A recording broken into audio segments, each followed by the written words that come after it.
Click the link below or go straight to MrLocario.com to get the documentary Game Kings, the definition of game. What's going on? It's your boy Miles Cunningham. Shout out to Locario.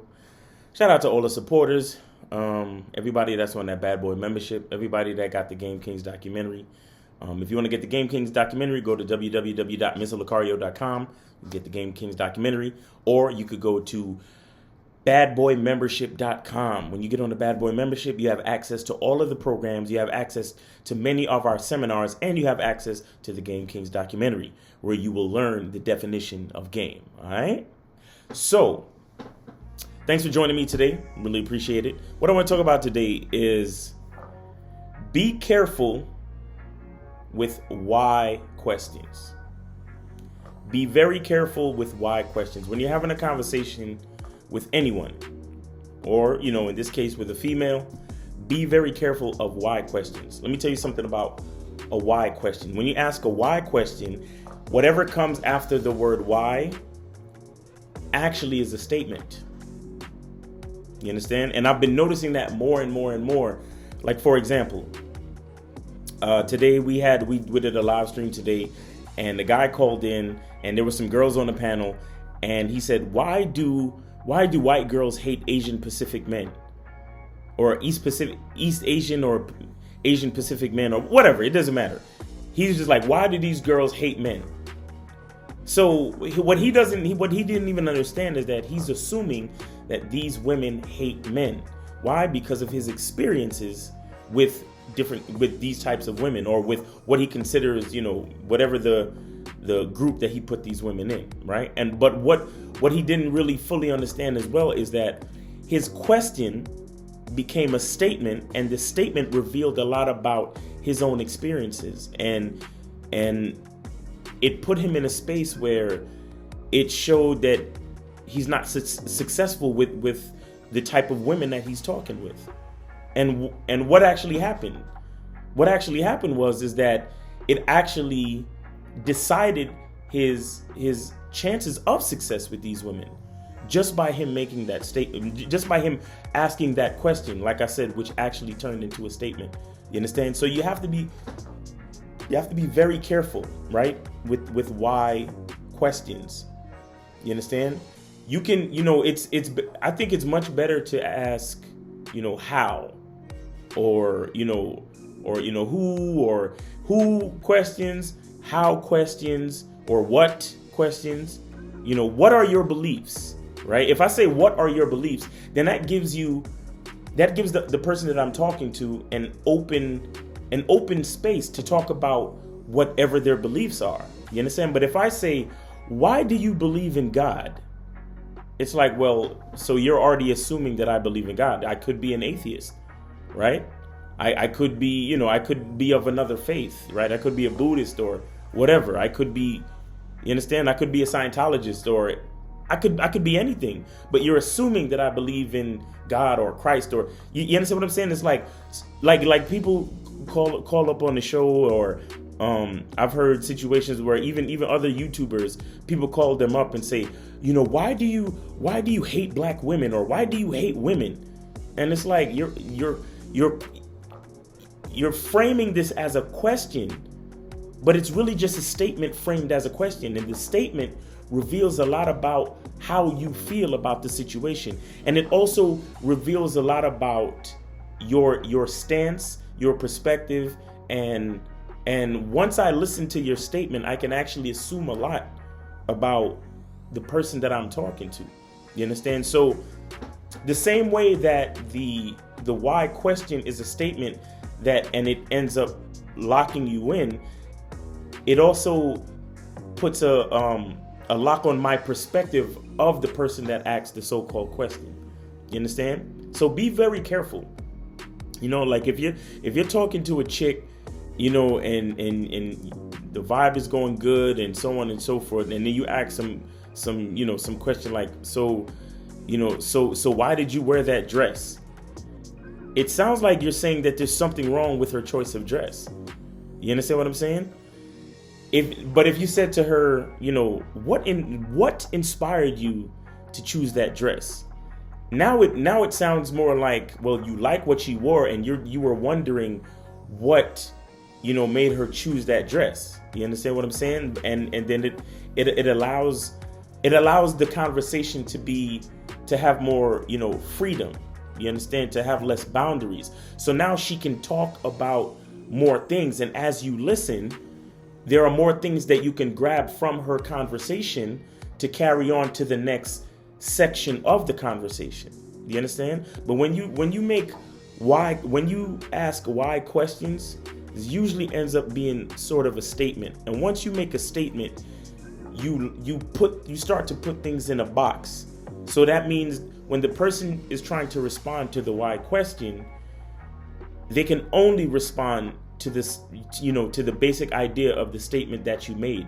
You understand? Which makes things a lot of times, kind of uncomfortable, especially, based on how you phrase that why question in the first place. You understand? So be careful with that. Let this be a lesson to help you with your overall mouthpiece, with your social game, with, your speaking skills and the way that you relate to people in general. You understand? And here's another thing too. A lot of times people, they have a narrative already stuck in their brain. You understand? Of course, because we, as people, we love to stereotype, we love to generalize. And sometimes, depending on the situation, we can be, very confrontational or vindictive, or, we're trying to make a point, or we're trying to low key insult someone.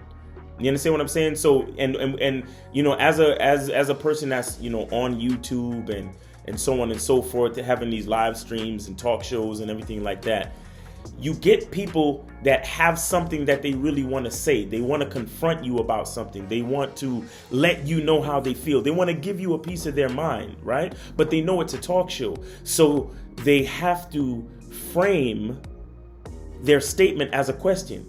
So then they come with the why statement when they're really just trying to say something. You understand? They're really just trying to say something. So again, be careful in how you come off when you ask a why question, and also use this lesson or use this idea as a way for you to understand when someone's coming at you a certain way. You understand? Because again, when we talk about dealing with women is not really about women. Dealing with women is about understanding who you are. You understand? And a lot of times a part of that is having an understanding of how to, train people or teach people how to deal with you.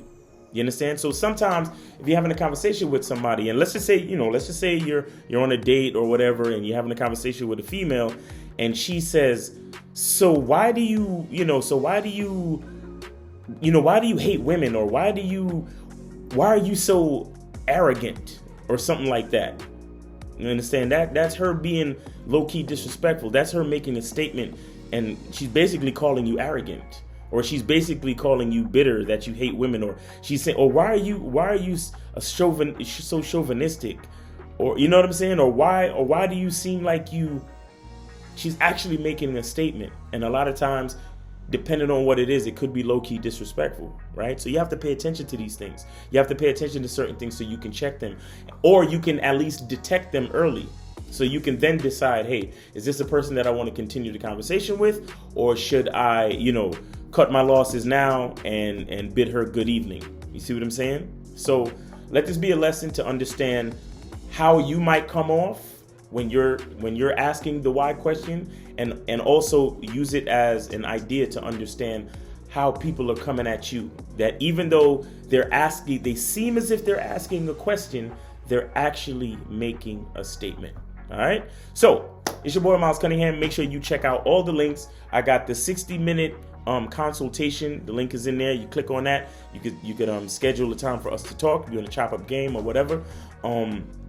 We got the Teespring. We got the T-shirts.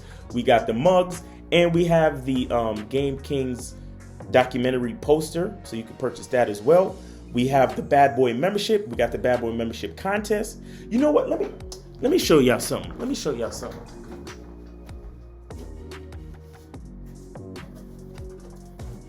I just want to show y'all that it's real out here. Got the Cologne, still in the plastic, waiting to mail out for the next contest winner.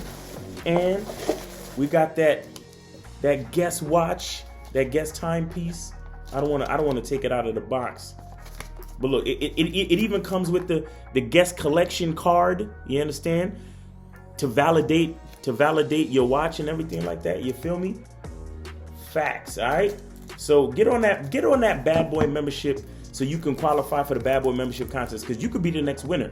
All right. So I got everything here, man. I got everything here. All right. So it's your boy Miles Cunningham. I hope you're having a great day, and remember, the truth is inside you. Peace. Click the link below or go straight to MrLocario.com to get the documentary Game Kings, the definition of game. What's going on? It's your boy Miles Cunningham, and what I want to talk about today is the Bad Boy membership contest. All you have to do to be eligible to win the Bad Boy membership contest is to be a Bad Boy member. See, what we realize is that when guys join the Bad Boy membership, they make the transition from simp to player very quickly. And we're just trying to make that transition just a little bit easier. So here's what you get if you win the Bad Boy membership contest. So here's what you receive if you win the Bad Boy membership contest. A bottle of Bad Boy Cologne by Carolina Herrera, New York. A luxury designer timepiece, and a $100 gift card. To increase your chances of winning, share this post in your story, tag 3 friends, and subscribe to Mr. Locario or the Miles Cunningham YouTube channel. The link is in the bio. And follow Real Mr. Locario and Miles in the Game on Instagram. The winner will be announced at the first of the month. Good luck.